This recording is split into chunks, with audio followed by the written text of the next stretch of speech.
यहाँ जाने इस संदर्भ से संबंधित पौराणिक कथा।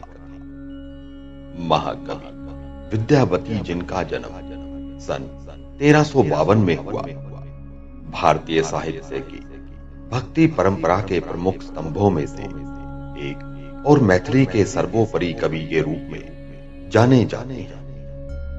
कहा जाता है कि यह भगवान शिव के बहुत बड़े भक्त थे। इस बात का प्रमाण उनके शिव भक्ति पर रचित कई गीत रचना थे।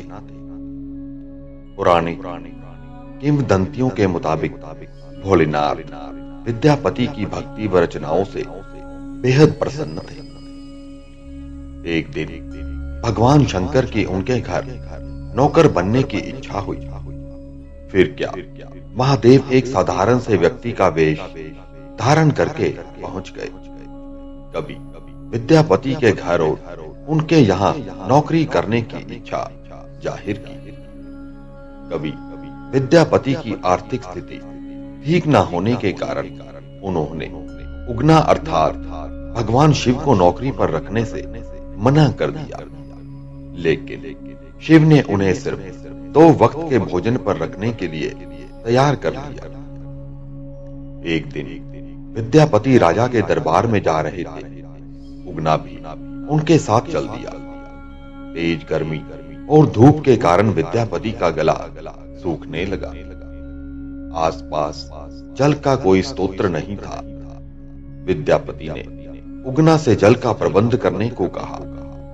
भगवान शिव ने थोड़ा दूर जाकर अपनी जटा खोली व एक लोटा जल ले आए। विद्यापति ने जब जल पिया तो उन्हें गंगा जल का स्वाद आया। उन्होंने सोचा कि इस वन में यह जल कहां से आया। विद्यापति को संदेह हो गया कि उगना स्वयं भगवान शिव है। जब विद्यापति उगना को शिव संबोधित करके उनके चरणों में पड़ गए तो शिव को अपने वास्तविक स्वरूप में ही आना ही पड़ा। शिव ने कवि विद्यापति के साथ रहने की इच्छा जताई, लेकिन उन्होंने कहा कि मैं तुम्हारे साथ उगना बनकर ही रहूंगा। मेरा वास्तविक परिचय किसी को पता नहीं लगना चाहिए। विद्यापति ने भगवान शिव की शर्त मान ली, लेकिन एक दिन उगना द्वारा किसी गलती पर कवि की पत्नी उसे चूल्हे की जलती लकड़ी से पीटने लगी। उस समय विद्यापति वहां आए और उनके मुंह से निकल गया कि ये साक्षात भगवान शिव हैं। इन्हें तुम लकड़ी से मार रही हो। जैसे विद्यापति के मुख से ये बात निकली, भगवान शिव अंतर्ध्यान हो गए। अपनी भूल का पछतावा करता विद्यापति पागलों की तरह वन में शिव को पुकारने लगा। अपने प्रिय भक्त ऐसी दशा देखकर भगवान उनके समक्ष प्रकट हो गए और उन्हें समझाया कि मैं अब तुम्हारे साथ नहीं रह सकता, परंतु उगना के रूप में जो तुम्हारे साथ रहा उसके प्रतीक चिन्ह के रूप में अब मैं शिवलिंग के रूप में तुम्हारे पास विराजमान रहूंगा। उसके बाद उस स्थान पर शिवलिंग प्रकट हो गया। बता दे आज की तारीख में उगना महानाथ, बता दें आज की तारीख में उग्रनाथ महादेव का नामक प्रसिद्ध मंदिर मधुबनी जिले में भवानीपुर गांव में स्थित है। इस प्रसिद्ध मंदिर के गर्भगृह में जाने के लिए 6 सीढ़ियां उतरनी पड़ती हैं।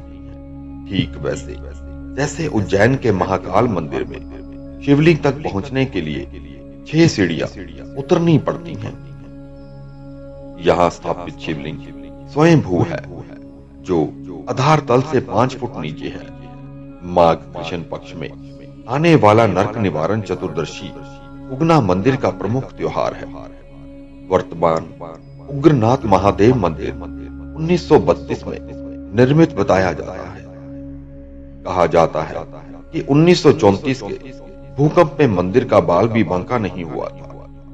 मंदिर के समक्ष एक बहुत ही सुंदर सरोवर है और इसके पास ही एक कुआं भी है।